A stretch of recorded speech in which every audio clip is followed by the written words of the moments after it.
Hello, I'm Dr. Deidra Parrish from USAID, and it is my pleasure to present on behalf of my co-authors our abstract on early interruptions in treatment among people living with HIV over 50 years of age, starting antiretroviral therapy in PEPFAR-supported low and middle income countries.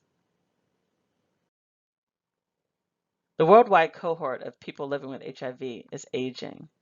For perspective, among the over 18 million PEPFAR-supported people living with HIV on ART, 21% are over 50 years of age.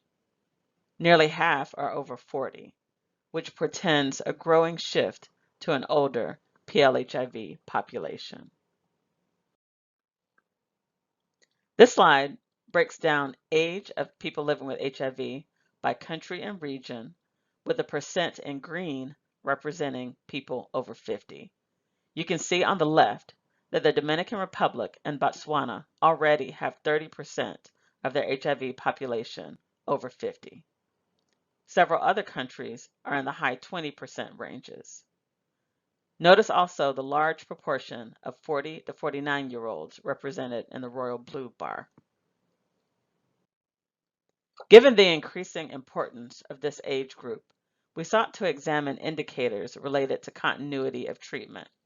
For this analysis, we reviewed programmatic data from 48 PEPFAR-supported countries with direct service delivery for a period spanning January through March of 2022.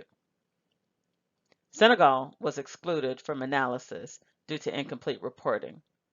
For this time period, we looked at positive HIV tests, new ART initiations, and interruptions in treatment, defined as a missed appointment more than 28 days since a client's last expected clinic appointment or medication pickup date. For the evaluation period, 8.9% of positive HIV tests were in people living with HIV over 50. 9.3% of new treatment initiations were in people living with HIV over 50, as seen in the circled bar.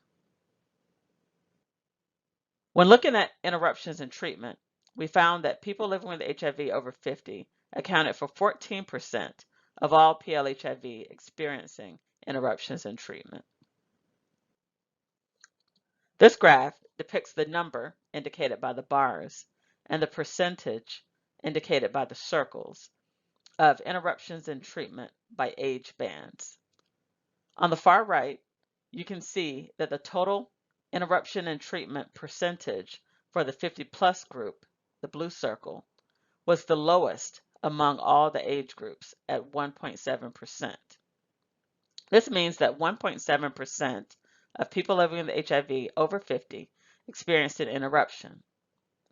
However, when you look at the interruption in treatment for people living with HIV who have been on ART for less than 3 months, which we call early interruptions, the percentage for the 50-plus group was significantly higher at 8.7%, the red circle, comparable to the higher rates of early interruptions seen in nearly all the age bands. So among people over 50 living with HIV on ART for less than 3 months, 8.7% of them experienced an interruption in treatment. One of the main limitations of this analysis was that there was only one broad category of older people living with HIV, 50 plus. This limits our understanding of interruptions in treatment by finer age. To address this, there is a plan for reporting PEPFAR data on finer age bands over 50 in the future. Another limitation was that we have no data on the reasons for interruptions in treatment. People living with HIV over 50 may face unique challenges that could affect retention and care. Older people living with HIV have higher numbers of comorbidities, including multiple chronic non-communicable diseases that can complicate their HIV disease management. There's also the potential for drug-drug interactions with side effects. Older individuals are also more likely to have neurocognitive issues and frailty, which can affect medication adherence.